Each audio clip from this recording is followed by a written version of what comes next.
ఆంధ్ర తెలంగాణలో తక్కువ ఫీజులతో high quality results ఇస్తున్న ఏకైక సంస్థ తిరుమల్ ఐఏఎస్ ఇన్స్టిట్యూట్. ఈ నెల 24 నుంచి ఏపీ అసెంబ్లీ బడ్జెట్ సమావేశాలు నిర్వహించేందుకు ప్రభుత్వం ముహూర్తం ఖరారు చేసింది. ఈ బడ్జెట్ సమావేశాల్లో భాగంగా ఫిబ్రవరి 28న అసెంబ్లీలో ఆర్థిక శాఖ మంత్రి పయ్యావుల కేశవ్ బడ్జెట్ను ప్రవేశపెట్టనున్నారని తెలుస్తోంది.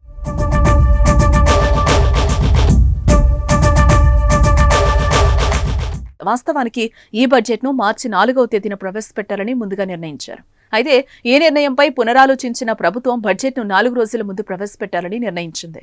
ఇకపోతే ఈ నెల 24వ తేదీ నుండి ఈ బడ్జెట్ సమావేశాలు ప్రారంభమవుతున్న నేపథ్యంలో ఆ రోజు ఉభయ సభలను ఉద్దేశించి గవర్నర్ అబ్దుల్ నజీర్ ప్రసంగించనున్నారు. ఆ మరుసటి రోజున 25న గవర్నర్ జస్టిస్ అబ్దుల్ నజీర్ ప్రసంగానికి ధన్యవాదాలు తెలిపే తీర్మానంపై చర్చ జరగనుంది. అదే రోజు ధన్యవాదాలు తెలిపే తీర్మానంపై సీఎం చంద్రబాబు మాట్లాడనున్నట్లుగా తెలుస్తోంది.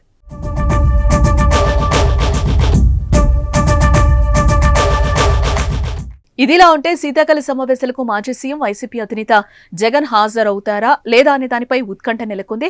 ఇటీవల జరిగిన సార్వత్రిక ఎన్నికల్లో వైసీపీ ఘోరంగా ఓటమి పాలైంది. కేవలం 11 స్థానాలకే పరిమితం అయ్యింది. కనీసం ప్రతిపక్ష హోదాకి కూడా వైసీపీ నోచుకోలేదు. అయితే వైఎస్ జగన్ కు ప్రతిపక్ష నేత హోదా దక్కకపోవడంతో గత అసెంబ్లీ సమావేశాలకు గైర్హాజరయ్యారు. అయితే ఈసారైనా అసెంబ్లీ సమావేశాలకు హాజరవుతారా లేదా అనేది $1 మిలియన్ ప్రశ్నగా మారిన నేపథ్యంలో జగన్ మనసు మార్చుకున్నట్లుగా తెలుస్తోంది.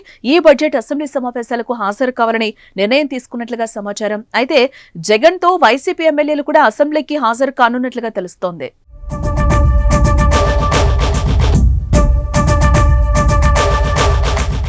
ఇక ఇదిలా ఉంటే గతంలో ప్రతిపక్ష హోదా ఇస్తేనే అసెంబ్లీకి వస్తానని జగన్ ప్రకటించారు. అసెంబ్లీకి వెళ్లినా సరైన గౌరవం ఇచ్చే పరిస్థితి లేదన్న అనుమానాన్ని వ్యక్తం చేశారాయన. దీనిపై ప్రతిపక్షాలు విమర్శలు వ్యక్తం చేశాయి. అసెంబ్లీకి రాకపోతే జగన్ పై అనర్హత వేటు పడుతుందని కూడా కామెంట్లు చేశారు. వైఎస్ జగన్ చెల్లి ఏపీపీసీసీ చీఫ్ వైఎస్ షర్మిల సైతం అసెంబ్లీకి వెళ్లకపోవడంపై తీవ్ర విమర్శలు చేశారు. జగన్ అసెంబ్లీకి రావడానికి మొహం చెల్లడం లేదంటూ తీవ్ర వ్యాఖ్యలు చేశారామె. అంతటితో ఆగకుండా కూటమి ప్రభుత్వాన్ని అసెంబ్లీ వేదికగా ప్రశ్నించే దమ్ము లేదని ధ్వజమెత్తారు. ఈ నేపథ్యంలో జగన్ తన మనసు మార్చుకున్నట్లుగా తెలుస్తోంది.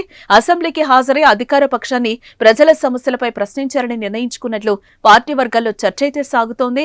ఈ నెల 24 నుంచి ఏపీ అసెంబ్లీ సమావేశాలు ప్రారంభం కానున్నాయి. ఈ సమావేశాల్లోనే ప్రభుత్వం బడ్జెట్ ను ప్రవేశపెట్టనుంది. దీంతో సమావేశాలకు హాజరై ప్రజల పక్షాన ప్రభుత్వ తప్పులు జగన్ ప్రశ్నించనున్నట్లుగా సమాచారం.